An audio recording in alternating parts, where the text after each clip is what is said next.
सभी मित्रों को नमस्कार। और आज की जो हमारी क्लास है वो हिंदी वर्णमाला की क्लास 1 है। ठीक है, इस हिंदी वर्णमाला का जो वर्टेज है वो अगर हम देखें तो हिंदी यूपी के लिए बहुत ज़्यादा इम्पोर्टेंट है, वीडियो या लेखपाल के लिए बहुत इम्पोर्टेंट है। उत्तर प्रदेश पुलिस में भी हिंदी का जो वर्टेज होता है वो 28 से 38 नंबर का होता है। यूपी स्टेनो और क्लर्क आदि परीक्षाओं में जो है वो हिंदी का महत्व बहुत ज़्यादा है। ठीक है, तो आज इससे पहले हम हिंदी की 2 वीडियो बना चुके हैं जिसमें हमने हिंदी के विकास क्रम को लेकर चर्चा की है। यदि आपको यह वीडियो हेल्पफुल लगे तो इसे ज़्यादा से ज़्यादा अपने दोस्तों में शेयर करना, जो कि वो भी इसका फ़ायदा उठा सकें।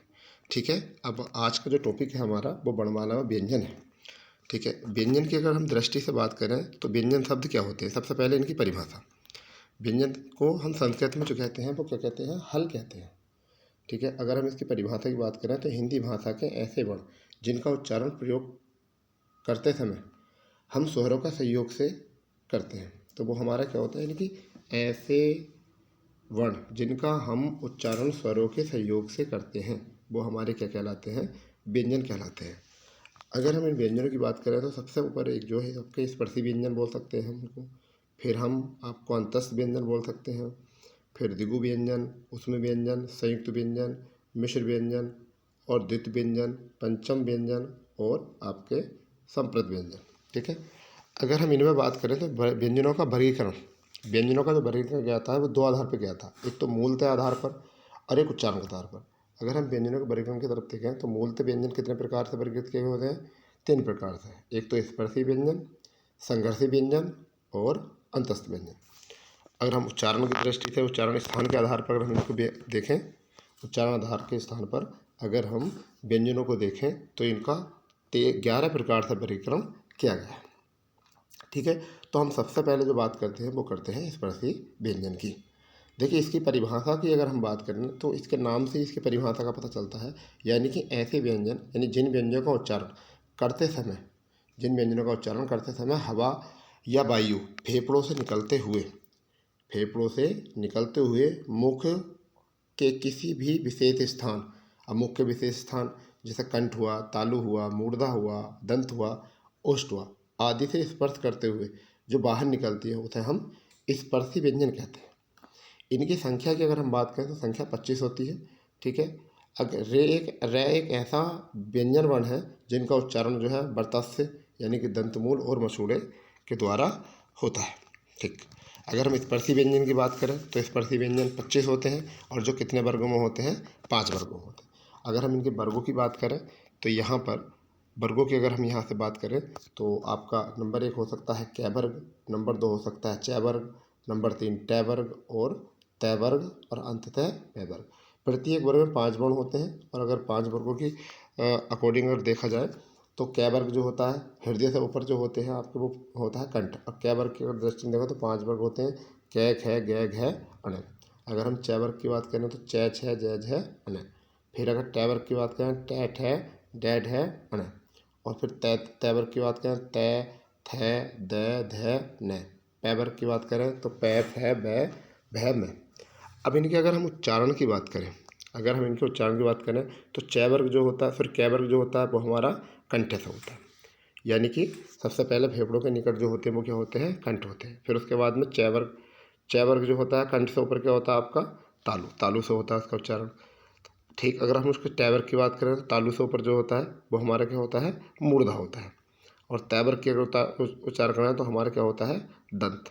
और पै वर्ग की अगर हम बात करें तो ओष्ठ। देखिए, इनको हम इस तरीके से भी याद कर सकते हैं, अगर हम याद करने के अकॉर्डिंग देखें तो, कि हृदय से जो भाव उत्पन्न होंगे, हृदय से जो भाव उत्पन्न होंगे तो वह सबसे पहले जो जाएंगे वो कहाँ जाएंगे, सबसे पहले जाएंगे कंठ में। ठीक, उसके बाद कंठ के बाद में जो होता है वो तालु होता है, फिर उसके बाद तालु जाएंगे।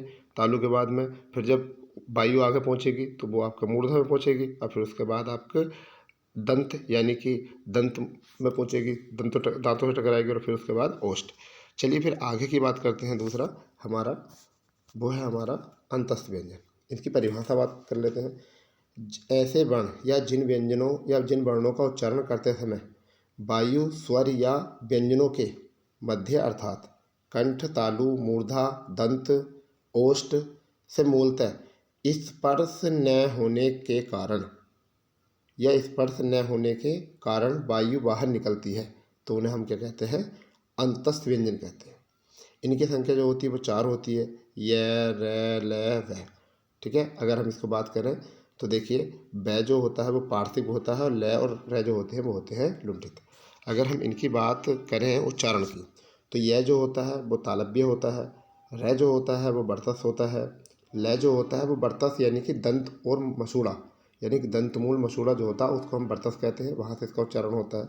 ठीक, अगर हम इसकी बात करें तो फिर एक होता है दंतोष्ठ यानी कि दंत और ओष्ठ दोनों से जो मिलकर उच्चारित होता है वो क्या होता है आपका व। यहाँ पर अगर एक बात और यहाँ समझें तो अर्ध स्वर के नाम से जो संज्ञा दी जाती है वो किसको दी जाती है? य और ब को। ठीक है, इसके आगे बढ़ते हैं। देखिए इसके बाद तीसरे नंबर पर जो है वो क्या है आपका? उष्मीय या संघर्षी व्यंजन। किसकी बात हम कर रहे हैं? उष्मीय या संघर्षी व्यंजन, यानी कि जिन वर्णों का उच्चारण करते समय वायु मुख द्वार के किसी विशेष स्थान से रगड़कर या घर्षण से ऊष्मा पैदा करती है, उन्हें उष्मीय व्यंजन या संघर्षी व्यंजन कहते हैं। इनकी भी संख्या की अगर हम बात करें तो इनकी संख्या भी क्या होती है? 4 होती है, स है। अगर हम बात करते हैं सै की, छोटे सै की, तो इसका जो उच्चारण होता है वो कहाँ से होता है? तालु से होता है। बड़े सै की और पिटचरा वाले सै की, षटकोण वाले सै की अगर बात करते हैं तो इसका उच्चारण कहाँ से होता है? मूर्धा से होता है।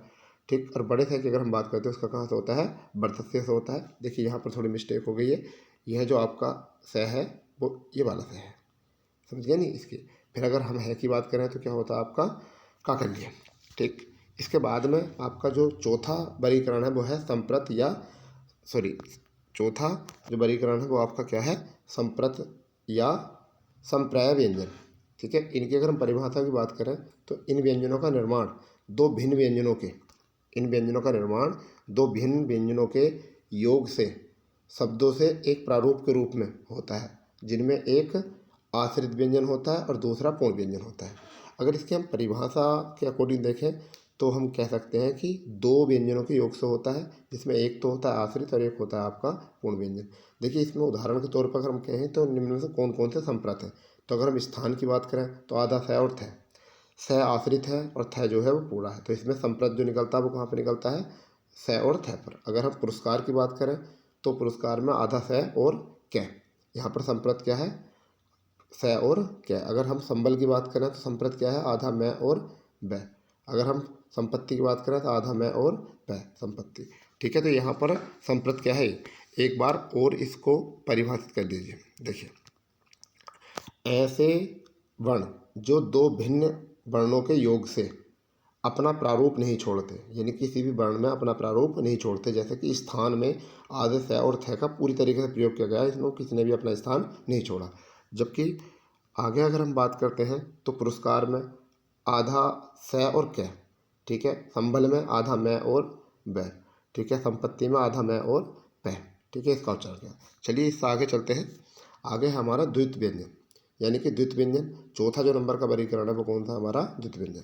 तो द्वित व्यंजन ऐसे व्यंजन होते हैं जो शब्द में एक ही वर्ग के से अपने ही वर्ग आप में स्पर्श करके शब्द बनाते हैं, उन्हें द्वित व्यंजन कहते हैं। यानी कि ऐसे व्यंजन वर्ण जो अपने ही वर्ग के साथ आकर एक शब्द का प्रारूप बनाते हैं, उन्हें हम क्या कहते हैं? द्वित। समझने के लिए हमने कुछ शब्द लिए हैं, जैसे सच्चा में आधा च और पूरा च, इन दोनों से मिलकर क्या हुआ है? च अपने ही वर्ग से च से मैच किया है, तो क्या हो गया है आपका? यहाँ पर होता है द्वित। क्या होता है? यहाँ पर द्वित होता है। अगर हम आगे बात करें दिल्ली, तो दिल्ली में क्या है? आधा ल और ल। एक खास गौर देने वाली बात है उज्ज्वल में आधा ज और व और ल होता है, तो इसमें जब ज और ज होते हैं तो ये क्या होते हैं? द्वित भी नहीं होते, क्योंकि एक से अधिक वर्णों का मिश्र व्यंजन कहलाते हैं, ना कि द्वित व्यंजन कहलाते हैं। ठीक है, इससे आगे बढ़ते हैं। स्पर्शी व्यंजनों के प्रयोग वर्ग में दूसरों और चौथे व्यंजन।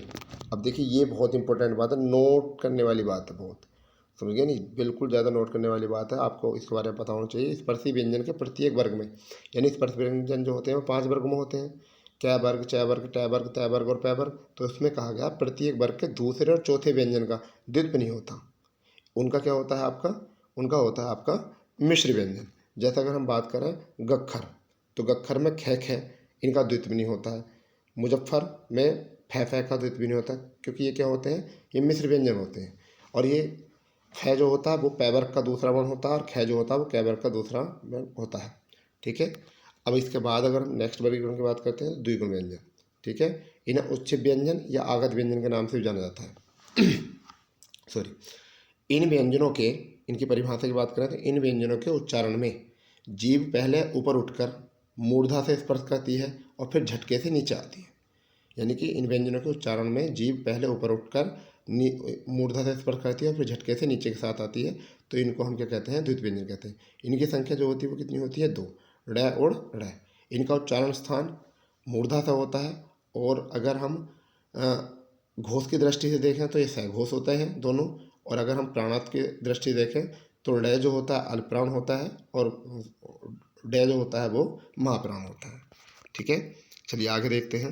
हंकार प्राणत्व में होता है और नाद घोषत्व में होता है, समझ गए नहीं। चलिए, हंकार जैसी ध्वनि जो होती है वो किसके अंतर्गत आती है, प्राणत्व के अंतर्गत, और नाद जैसी ध्वनि जो आती है वो किसके अंतर्गत आती है, वो घोषत्व के अंतर्गत आती है। चलिए, अगला वर्गीकरण जो है उन्हें हम कहते हैं संयुक्त व्यंजन। तो अब संयुक्त व्यंजन कौन से होते हैं, किस तरीके से इनका निर्माण होता है, इनको हम कैसे पहचानेंगे, इनके बारे में थोड़ी बात कर लेते हैं। तो इसकी परिभाषा है, जब दो या दो से अधिक व्यंजनों के योग से नए व्यंजन का निर्माण होता है, तब वह संयुक्त व्यंजन कहलाते हैं। इनकी संख्या 4 होती है। जब 2 या 2 से अधिक व्यंजनों के योग से नए व्यंजन का निर्माण होता है तो वह संयुक्त व्यंजन कहलाते हैं। इनकी संख्या कितनी होती है, 6। तो एक तो क्षत्रिय वाला 6, अगर हम इसकी बात करते हैं मतलब निर्माण की, तो आधा कै और सह इन दोनों से मिलकर बन जाता है 6 बन जाता है। अगर हम इनके उच्चारण की बात करें तो देखिए, उच्चारण के साथ समझना बहुत इंपॉर्टेंट है। कै जो होता है उसका उच्चारण कहाँ से होता है, कंठ से, और सह जो होता है उसका उच्चारण कहाँ से होता है, मूर्धा से। तो इसलिए अगर 6 की बात करें तो इसका उच्चारण होता है कंठ मूर्धा से। इसके बाद में श्रवण वाला है सह, तो इसका बड़ा सह आधा होता है और रै पूरा होता है, इनके योग से बनता है। अगर हम यहाँ उच्चारण की बात करें तो तालव्य प्लस वर्तास्व से इसका उच्चारण होता है। अब है त्रय, त्रिशूल वाला जो है त्रय, तय आधा और रै पूरा। ठीक है, इसका जो उच्चारण स्थान होता है वो कहाँ से होता है, वर्तस्व से। अगर ज्ञानी वाला ज्ञ, अगर ज्ञान वाला ज्ञान ज्ञ की बात करें तो जय और य से इसका उच्चारण होता है, जय और य से। कहीं कहीं कुछ किताबों में, कुछ सूत्रों में, मतलब कुछ सूत्रों के आधार पर दिखाएं तो ग और य से भी इसका उच्चारण या इसके योग बनता है, और इसका जो उच्चारण होता है वो कहाँ से होता है, तालव्य से होता है। कहाँ से होता है जी, ये तालव्य से होता है। ठीक, अगर हम इससे आगे बात करते हैं तो विद्यालय वाला ध जो होता है वो द और य के योग से होता है, और दंत तालव्य से इसका उच्चारण स्थान होता है। ये आगत संयुक्त व्यंजन कहलाता है। ये क्या कहलाता है, आगत संयुक्त व्यंजन। अब एक नोट पॉइंट है, इसको आपको बहुत याद रखना। डै डै डै डै यानी कि पंचम अक्षर, इनसे किसी भी स्वरूप या किसी भी शब्द, स्वतंत्र शब्द का प्रारंभ नहीं होता। इसलिए हिंदी भाषा में या हिंदी शब्दकोश से इनको बाहर रखा गया है, इनको बाहर रखा गया है। आगे अगर हम बात करते हैं तो नेक्स्ट वर्गीकरण जो है वो है 12 खड़ी व्यंजन। अब 12 खड़ी व्यंजन क्या होते हैं, इनके बारे में हम थोड़ी बात कर लेते हैं। 12 खड़ी व्यंजन क्या होते हैं, व्यंजन के अनुसार स्वर और विसर्ग, स्वर या विसर्ग या अनुस्वर के साथ शब्द के प्रारूप में 12 खड़ी व्यंजन का प्रयोग होता है। देखिए, अगर हम कै की बात करें तो कै में ए है, कै का की, कू के को के, कै और कह, तो ये हमारे क्या होते हैं, 12 खड़ी व्यंजन होते हैं। तो प्रत्येक व्यंजन के साथ यदि हम 12 स्वरों को, जिसमें हमारे 10 मुख्य स्वर और 2 एक अनुस्वर और एक व्यंजन, अगर हम इनका प्रयोग करते हैं तो उसी को हम क्या कहते हैं, 12 खड़ी व्यंजन कहते हैं। ठीक है, आगे हम बात करते हैं पंचम स्वर ताल। ठीक है, आगे क्या होते हैं आपके पंचम स्वर ताल या साबरी ताल। ठीक है, इनके बारे में भी कई बार एग्जामिनर क्वेश्चन पूछ लेता है कि ये कितने प्रकार के होते हैं, इनमें कितनी मात्राएं होती हैं। ठीक है, तो पंचम स्वर ताल 15 मात्रा को होता है। पंचम स्वर ताल कितनी मात्रा, 15 मात्रा को होता है। इसके 4 विभाग होते हैं, 4 विभाग होते हैं जिसमें मात्राओं का सहयोग दिया गया होता है, जिन्हें ताल को द्विगुण कहा जाता है। इनका प्रयोग जो है कथक नृत्य में होता है, इनका प्रयोग जो होता है कथक नृत्य में होता है। तो पहले विभाग में कितनी मात्रा होती हैं, 3, 1 से 3 तक। दूसरे विभाग में जो होती हैं कितनी 4 मात्राएं होती हैं, जो 4 से 7 तक। तृतीय विभाग में जो मात्राएं होती हैं वो होती हैं आपकी 4, जो 8 से 11 तक।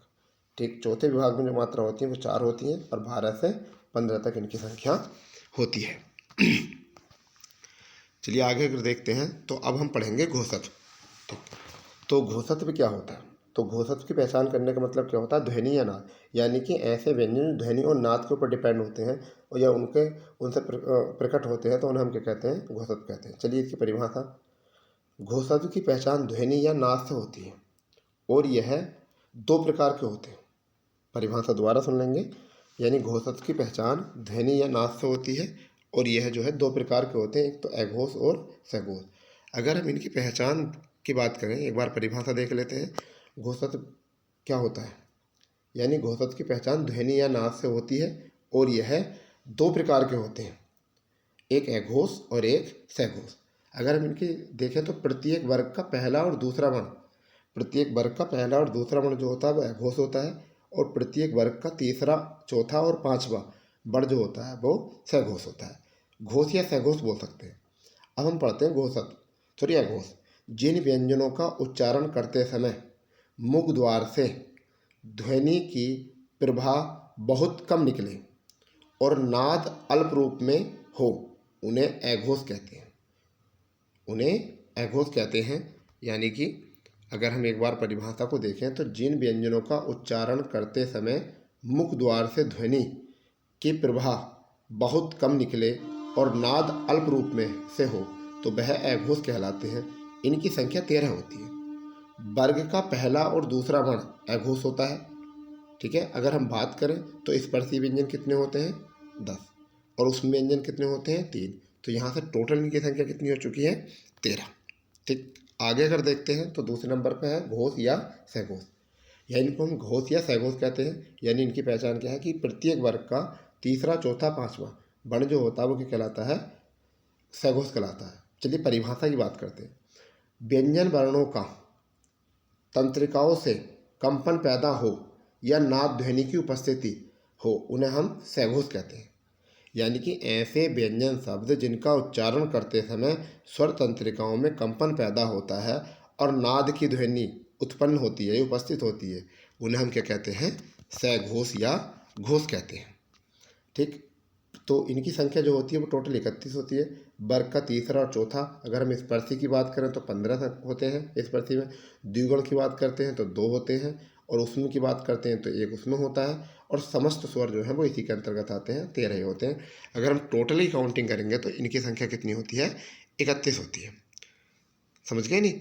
अगर हम यर लव्य में यह अंतस्थ है और यह अर्धस्वर होते हैं। यर लव्य की अगर हम बात करें तो क्या होते हैं? ये अंतस्थ और क्या होते हैं? अर्धस्वर होते हैं। ठीक, अब वेरी वेरी इंपॉर्टेंट जो बात है नाद। अभी हम पढ़ रहे थे घोषत्व में कि नाद क्या होता है। ठीक है, उसमें क्या था? अघोष में नाद की उपस्थिति अल्प होती है जबकि सघोष में नाद की स्थिति मतलब उपस्थिति जो होती है अधिक होती है। तो नाद जो होता है वो 2 प्रकार का होता है, एक तो होता है आहद नाद और एक होता है अनहद नाद। तो आहद नाद की अगर हम परिभाषा की बात करें तो जिस ध्वनि को कम से कम, सॉरी, जिस ध्वनि को कान के द्वारा, यहाँ पर थोड़ा मिस्टेक हो गई है, यानी कि जिस ध्वनि को कान के द्वारा सुना जा सकता है, यानी कि जिस ध्वनि को हम कान के द्वारा सुन सकते हैं, कानों के द्वारा सुन सकते हो, जैसे कि मैं इस टाइम जो बोल रहा हूँ आप अपने कानों से इसको सुन सकते हो, तो ये वाली जो ध्वनि है उन्हें हम क्या कहते हैं? आहदनाद कहते हैं। क्या कहते हैं? आहदनाद कहते हैं। जबकि अगर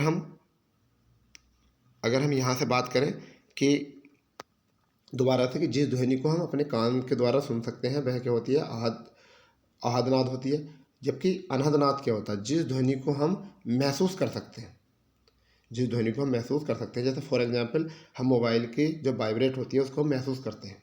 ठीक है, या कोई व्यक्ति हमारे पास करीब में बैठा होता है और उसको कंपन पैदा हो जाए तो उसको भी हम क्या कर सकते हैं? महसूस कर सकते हैं। तो ऐसी महसूस ध्वनि को हम क्या कहते हैं? अनहदनाद कहते हैं। चलिए आगे बात करते हैं प्राणत्व कि प्राणत्व क्या होता है। ठीक है, तो प्राणत्व क्या होता है? वर्गों के उच्चारण की दृष्टि से, यानी कि वर्गों की उच्चारण की दृष्टि से वायु के प्रभा से के आधार पर प्राणत्व जो होते हैं वो 2 स्वरूप में वर्गीकृत किए होते हैं। यानी कि प्राणत्व की अगर हम बात करें तो वायु प्रभा की दृष्टि से वायु के आधार पर प्राणत्व कितने प्रकार के होते हैं? 2 प्रकार से वर्गीकृत हैं। एक होता है अल्पप्राण और दूसरा होता है महाप्राण। चलिए अल्पप्राण की परिभाषा हम करते हैं। अल्पप्राण क्या होते हैं? जिन वर्णों का उच्चारण